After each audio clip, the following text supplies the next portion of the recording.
दोस्तों नमस्कार। आज बात करते हैं उत्तर प्रदेश चुनाव के बहाने राजनीति के कुछ मिथकों यानी मैथोलॉजी की बात वह है कि सबसे बड़ा और अहम सवाल है कि क्या राजनीति में छवि कोई महत्व रखती है या काफ़ी महत्व रखती है तो कितना महत्व रखती है।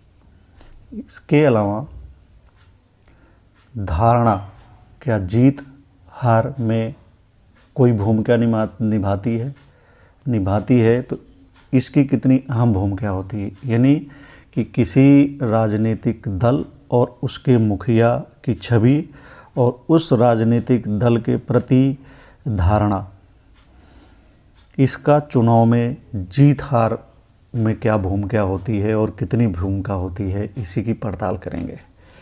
उत्तर प्रदेश समेत पंजाब, उत्तराखंड, मणिपुर, गोवा के विधानसभा चुनाव के परिप्रेक्ष्य में इसको आप देख सकते हैं। इसको जब आप देखेंगे तो पता चलेगा कि किसी पार्टी की और उसके मुखिया की छवि काफ़ी मायने रखती है। चुनाव के समय जनता को वोट देने के निर्णय लेने की प्रक्रिया में छवि और धारणा, छवि मतलब पार्टी की और उसके मुखिया की, और धारणा पार्टी के प्रति और उसके मुखिया के प्रति क्या धारणा है, लोगों की क्या परसेप्शन है, ये एक अहम भूमिका अदा करता है।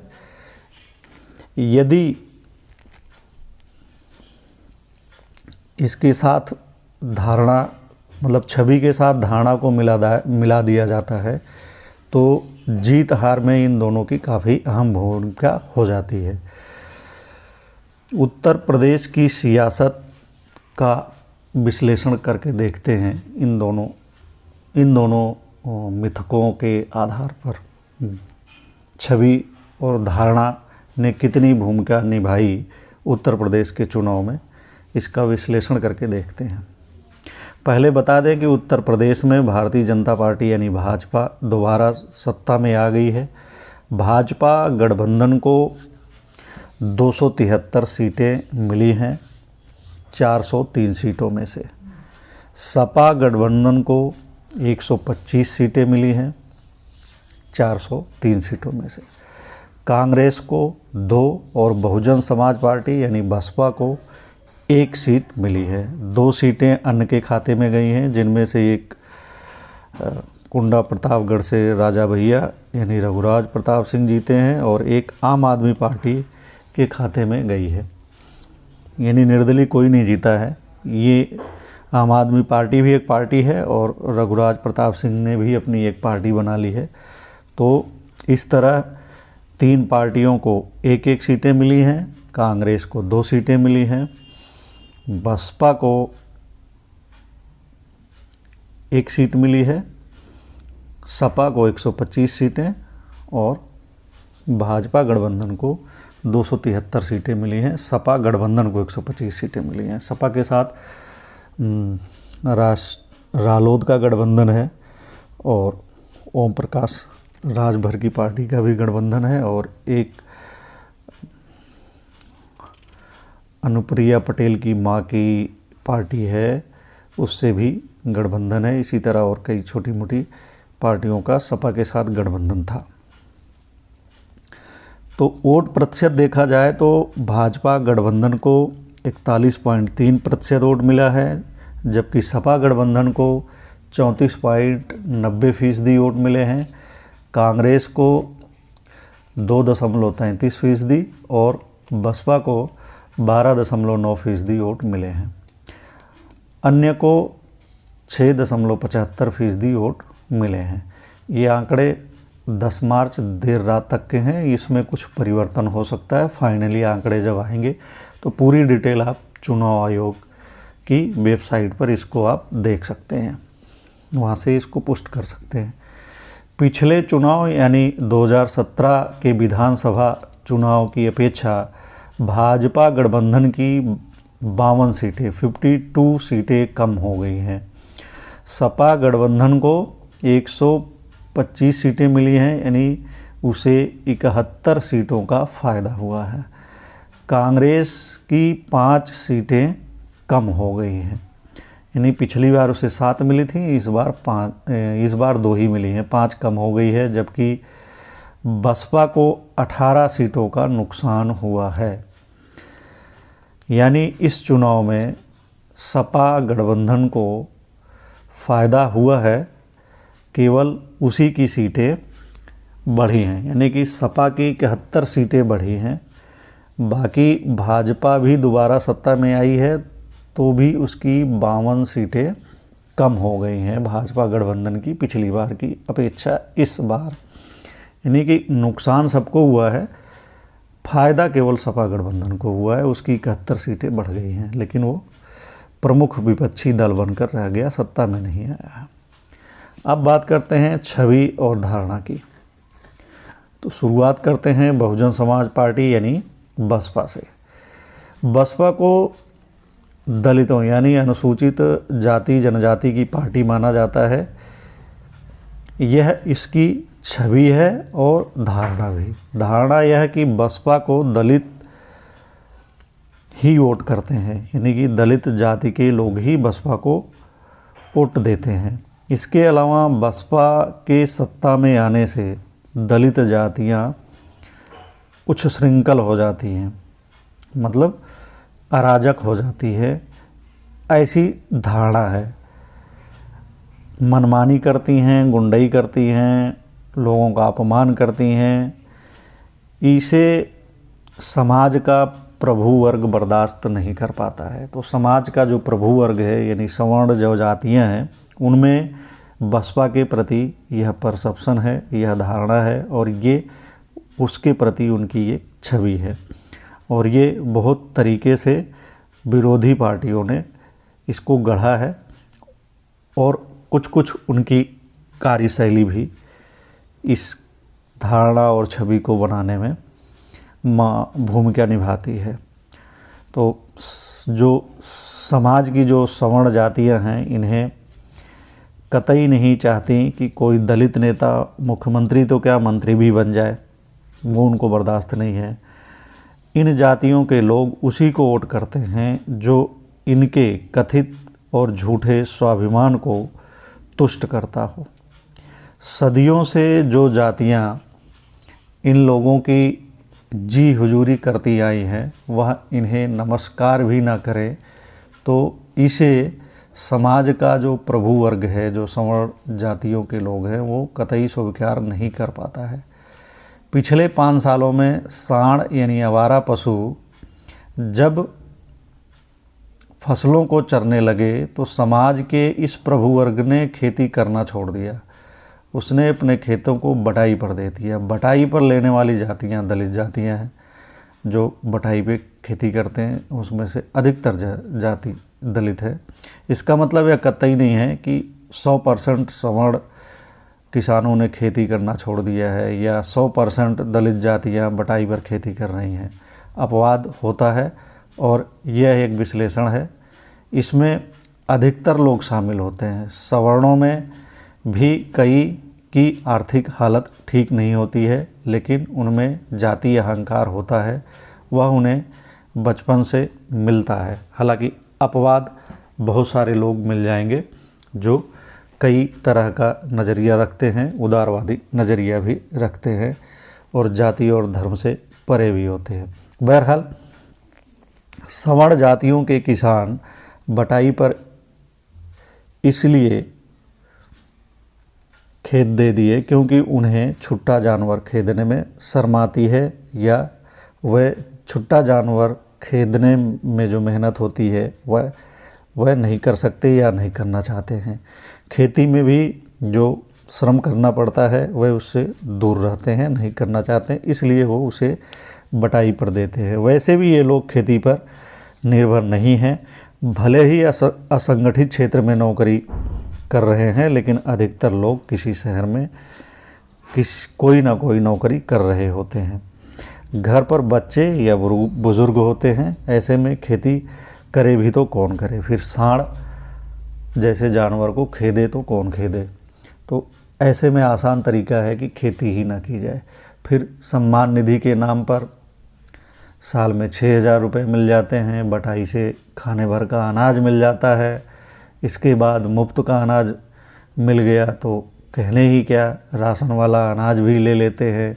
हालांकि इनमें से अधिकतर लोग राशन वाला अनाज हो या मुफ्त वाला अनाज लेके बेच देते हैं, अधिकतर लोग, सभी नहीं।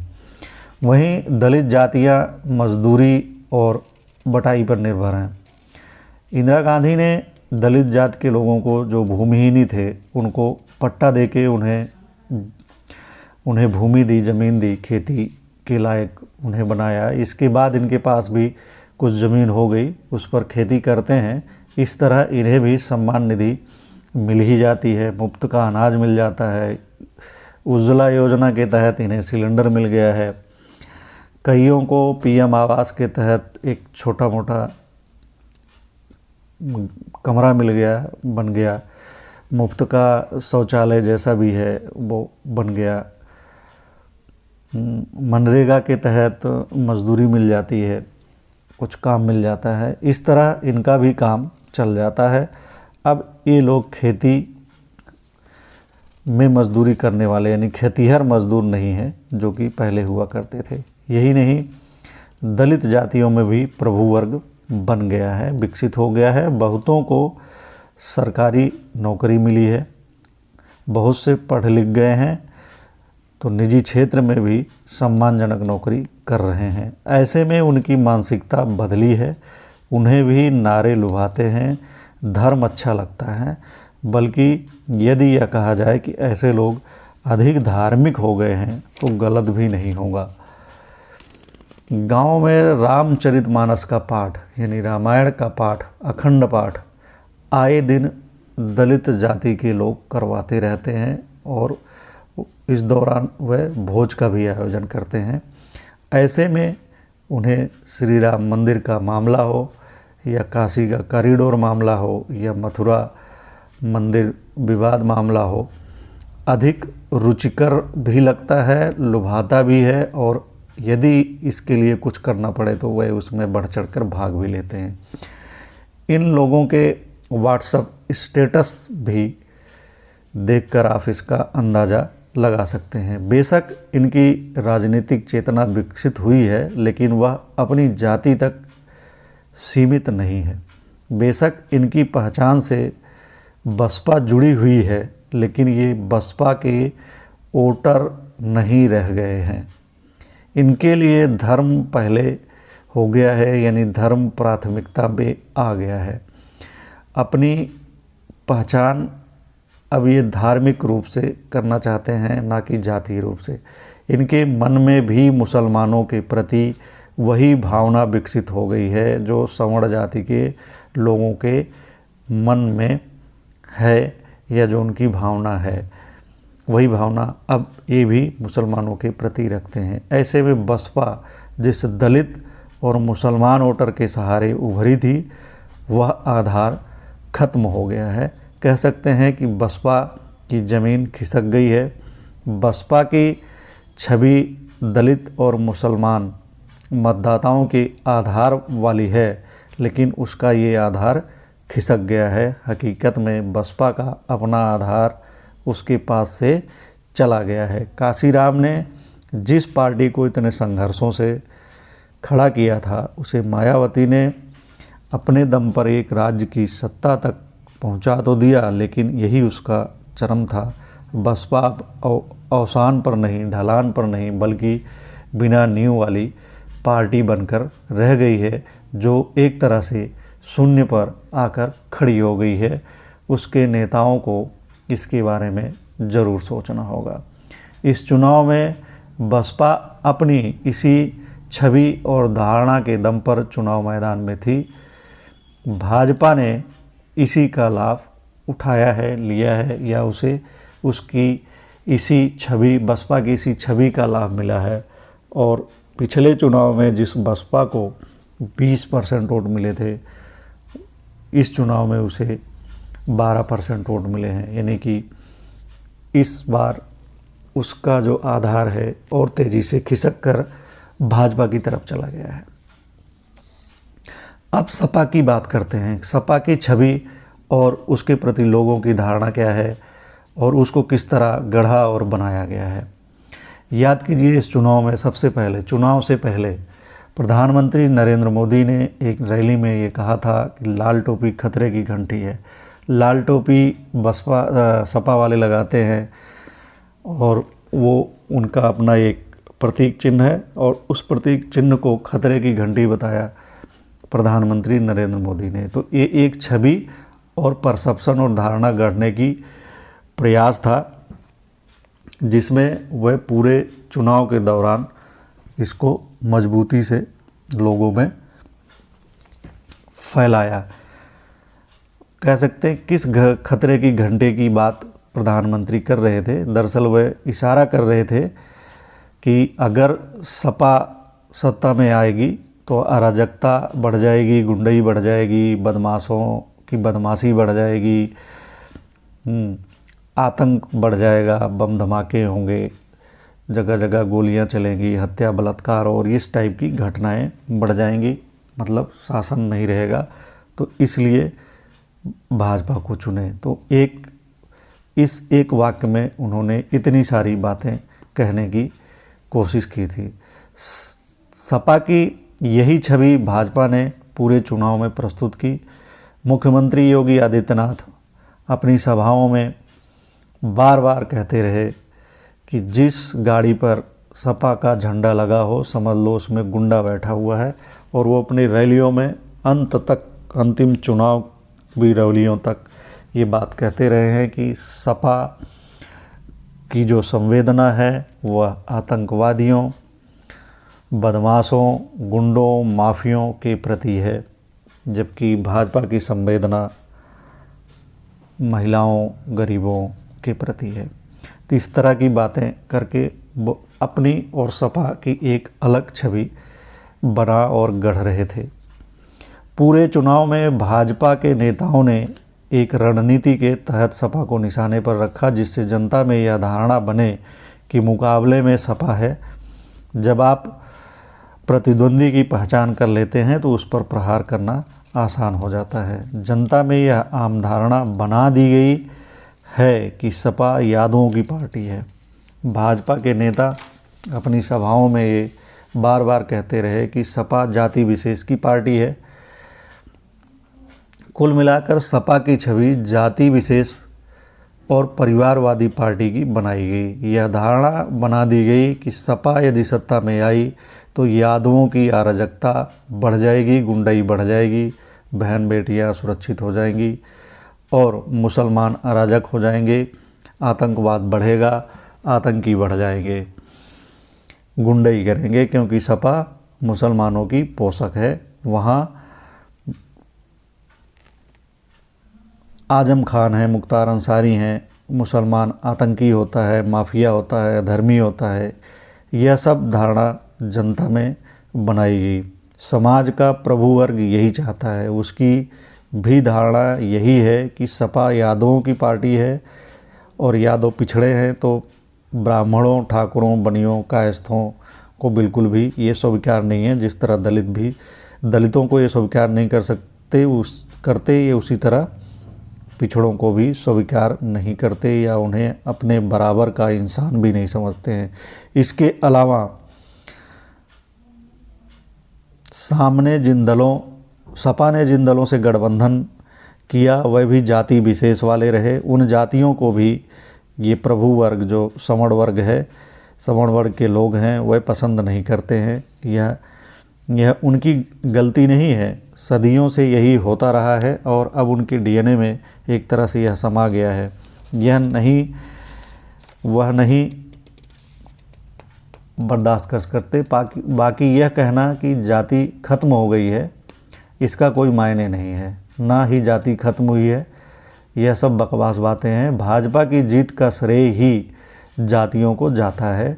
जिस तरह हिंदुत्व का मुलम्मा चढ़ाया गया है, चमकीले रेपर में गंदी वस्तु भी प्रभावित करती है, सभी जानते हैं। उसी तरह हिंदुत्व का मुलम्मा जो है जातीय राजनीति पर चढ़ाया गया है और वो चमक रहा है। धर्म और संस्कृति का अपना नशा होता है। धर्म संस्कृति की चमक से, धर्म संस्कृति की जो चमक होती है वो हर किसी को प्रभावित करती है, आकर्षित करती है। इस चुनाव में भी पिछड़ी जातियों की गोलबंदी नहीं कर पाई, क्योंकि इन जातियों पर भाजपा ने धर्म का, हिंदुत्व का, हिंदुत्ववादी संस्कृति का रेपर चढ़ा रखा था, मुलम्मा चढ़ा रखा था। कहा जा सकता है कि सपा ने ब्राह्मणों, ठाकुरों, कायस्थों, बनियों को भी टिकट दिया था, लेकिन जीतने वालों में ऐसे प्रत्याशियों का प्रतिशत देखिए तो बहुत कम है। हाँ, अपवाद हर जगह है, कुछ जीत गए होंगे, पहले भी जीतते रहे हैं। हालांकि पहले ही कह चुका हूँ कि यह विश्लेषण 100% पर आधारित नहीं है, इसमें अपवाद नहीं जुड़ा हुआ है। अपवाद हर जगह होते हैं। हाँ, इसमें 80% तथ्य हैं, सच्चाई है, हकीकत है। तो सपा ने एक विधानसभा सीट पर ब्राह्मण को टिकट दिया। मतलब ये एक एग्जाम्पल के तौर पर हम आपके सामने प्रस्तुत कर रहे हैं कि एक विधानसभा सीट पर सपा ने एक ब्राह्मण को टिकट दिया, यानी प्रत्याशी बनाया। वह पहले भी सपा से विधायक रह चुके थे। उनके पक्ष में यादव थे तो मौर्य जाति के लोग भी थे, अन्य पिछड़ी जाति के लोग भी थे, लेकिन 80% ब्राह्मण नहीं थे। 80% ब्राह्मण जातियाँ नहीं थी और दूसरी अन्य सवर्ण जातियाँ तो बिल्कुल भी नहीं थी। ठाकुर और अन्य सवर्ण जातियाँ तो बिल्कुल भी नहीं थी। ब्राह्मण होने की वजह से पिछड़े वर्ग की जातियाँ भी उनसे पूरे मन से नहीं जुड़ पाई थी, यानी कि वहाँ भी विभाजन हो गया। भाजपा का प्रत्याशी पिछड़ा था तो उसकी जाति के पिछड़ी जो जाति हैं उसकी जाति के लोग और अन्य पिछड़ी जातियों के लोग उसके साथ जुड़ गए। और चूंकि वो भाजपा का प्रत्याशी था तो भाजपा की अपनी छवि सवर्ण जातियों की पार्टी की है, तो सवर्ण जातियाँ स्वाभाविक तौर पर उनको वोट दिया और सपा का प्रत्याशी हार गया। तो यहाँ समीकरण क्या बना? ब्राह्मण बढ़ गए क्योंकि उन्हें भाजपा को वोट करना ही था।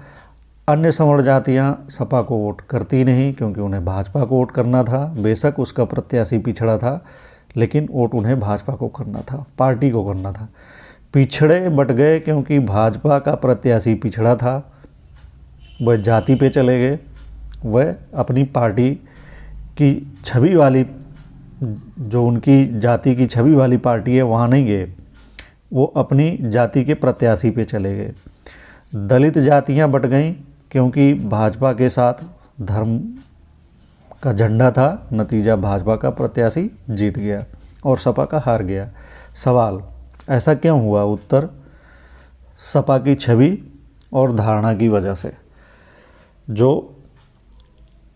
जो छवि सवर्ण जातियों में और दलित जातियों में उन्होंने बना रखी है और जिसको पिछड़ी जातियाँ नहीं समझ पाई। पिछड़ी जातियाँ ये नहीं समझ पाई कि सपा की जो छवि है वो पिछड़ी जातियों वाली है, तो उन्हें अपनी जाति की छवि वाली पार्टी को वोट करना चाहिए, ना कि कैंडिडेट की जाति वाली पार्टी को। तो इसलिए सपा का प्रत्याशी हार गया। अब भाजपा के बारे में बात करते हैं। भाजपा की छवि हिंदूवादी, कट्टर राष्ट्रवादी की है, अति राष्ट्रवाद वाली है कि खुलेआम है। सवर्णों की पार्टी भी अघोषित रूप से खुलेआम है। साथ ही यह खुद को गरीबों की पार्टी, पिछड़ों की, दलितों की और अन्य जातियों की भी पार्टी अपने आप को घोषित करती रहती है, कहती रहती है। हालांकि वह इन लोगों का केवल इस्तेमाल करती है अपने छवि के निर्माण के लिए। इसलिए नारा सबका साथ सबका विकास का है, लेकिन हकीकत दरअसल यह नारा केवल और केवल मुखौटा है, हाथी के दांत की तरह, एक खाने के लिए, एक दिखाने के लिए। हकीकत यह है कि भाजपा एक कट्टर धार्मिक पार्टी है। इसकी पूरी राजनीति इसी के इर्द गिर्द घूमती है। धर्म हर जाति को लुभाता है। हिंदू धर्म के पोषक ब्राह्मण ही रहे हैं, सवर्ण जातियाँ ही रही हैं। ब्राह्मण, ठाकुर, बनिया और कायस्थ इस धर्म के पोषक रहे हैं और यह धर्म इन्हीं जातियों के इर्द गिर्द घूमता है। इन्हीं को लाभ पहुंचाने के लिए अन्य जातियों का शोषण भी करता है। उन्होंने इसे अपने और अन्य सवर्ण जातियों के अनुकूल ही विकसित किया है, पल्लवित किया है। मूलतः हिंदू धर्म सवर्ण जातियों का ही हितैषी है, लेकिन भगवान में तो सभी की आस्था होती है। भाजपा धर्म का इस्तेमाल समाज कल्याण के लिए नहीं बल्कि सत्ता प्राप्ति के लिए करती है और यही बात अन्य जातियाँ नहीं समझ पाती हैं। और इसका निष्कर्ष ये निकलता है कि सपा एक जाति विशेष की पार्टी है जो हिंदुत्व विरोधी है, मुसलमानों की पोषक है और मुसलमान आतंकी होते हैं, गुंडे होते हैं, माफिया होते हैं, अराजक होते हैं, हिंदुओं का शोषण करते हैं। तमाम तरह की ये बातें परसेप्शन धारणा के रूप में चेप दी गई हैं। एक मुसलमान देशद्रोही भी होते हैं, आतंकी होंगे तो देशद्रोही भी होते हैं। तो ये तमाम चीज़ें सपा ने दूसरों पे छोप के अपने को राष्ट्रवादी धार्मिक पार्टी बना रखा है। बसपा की छवि और धारणा यह है कि यह दलितों की पार्टी है, वह भी एक जाति विशेष की, मुसलमानों की हितैषी है, सवर्ण जातियों की विरोधी है। ये पहले भी बता चुका है। तो इस तरह से सपा की अपनी एक छवि हो गई कि एक पार्टी की है देश विरोधी, हिंदू धर्म विरोधी और आतंकवादियों की समर्थक, मुसलमानों की समर्थक, गुंडों की पार्टी, इस तरह से उसकी छवि बना दी। और बसपा की छवि बना दी एक अलग तरह की और अपनी छवि राष्ट्रवादी हिंदुत्ववादी पार्टी की बना ली। तो भाजपा राष्ट्रवादी हिंदुत्ववादी पार्टी है, सभी जातियों का कल्याण करती है। यह छवि और धारणा उसने स्थापित कर रखी है।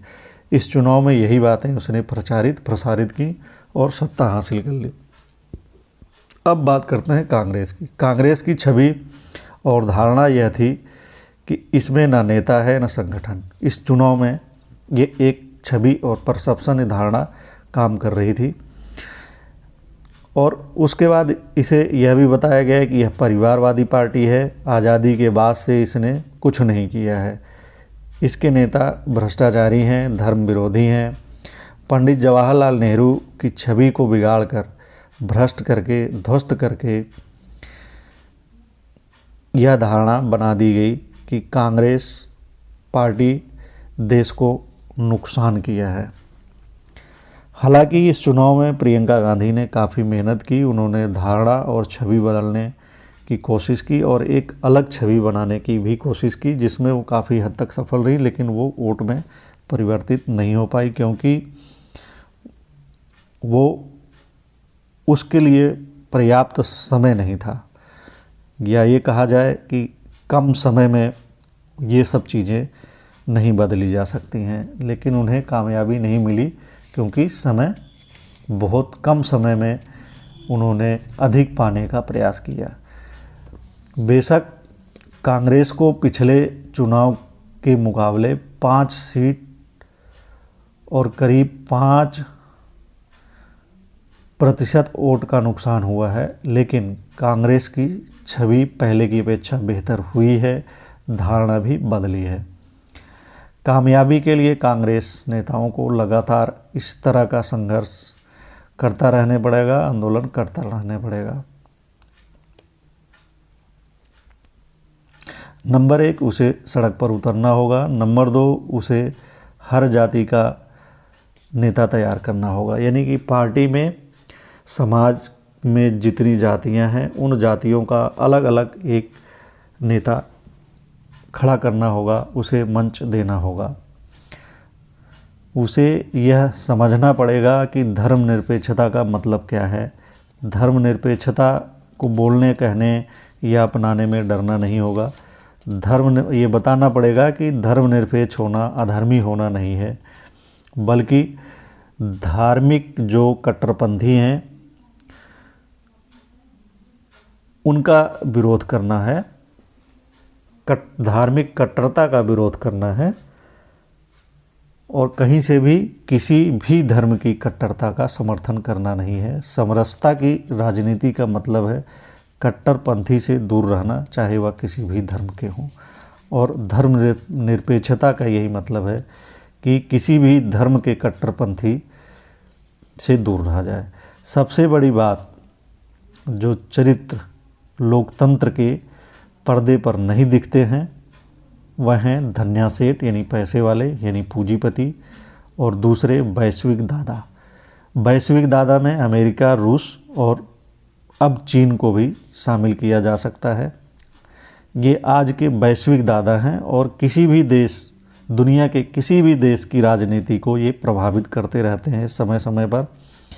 अपने विभिन्न कूटनीति और रणनीति के तहत ये उस देश की राजनीति को स्थिर और अस्थिर करते रहते हैं। इनका तिकड़म समझना आसान नहीं होता। विदेशी कंपनियां और देसी कंपनियां चुनावी चंदा देकर किसी भी दल को सत्ता में लाती हैं और फिर जो उनका स्वार्थ पूरा हो जाता है तो उसे बेदखल भी करा देती है। कांग्रेस आज़ादी के आंदोलन से निकली पार्टी है। शुरुआत में वह सत्ता में आई भी इसीलिए, लेकिन तब भी उसके साथ कुछ सेठ थे जो उसे चंदा देते थे। जब गांधी जी, मोहनदास करमचंद गांधी यानी महात्मा गांधी आंदोलन चला रहे थे, तब भी उन्हें कुछ सेठ पैसा देते थे बतौर चंदा के रूप में आंदोलन चलाने के लिए अंग्रेज़ों के खिलाफ। बाद में भी कांग्रेस को ऐसे सेठ चंदा देते रहे, और उसके बाद इंदिरा गांधी के समय में भी कुछ तब पूंजीपति आ गए सेठ की जगह, तो कुछ पूंजीपति उन्हें चंदा देते थे और उनकी सरकार चलाते थे। यह एक हकीकत है। और इस समय जो भाजपा की नरेंद्र मोदी की सरकार है, उसे भी कुछ पूंजीपति अपने चंदे के दम पर चला रहे हैं। जब तक उनका चंदा है तब तक भाजपा का चांद है और वो चमकता रहेगा। यह भी एक बड़ा फैक्टर है। तो पूरे उत्तर प्रदेश विधानसभा चुनाव के पूरे जो परिणाम आए हैं, आप उनको इस परिप्रेक्ष्य में देख सकते हैं। उम्मीद है कि आपको ये एनालिसिस, ये विश्लेषण पसंद आया होगा। तो पसंद आए तो चैनल को भी लाइक करिए, सब्सक्राइब करिए और इसे मित्रों दोस्तों को शेयर करिए। नमस्कार, मिलते हैं अगले वीडियो में।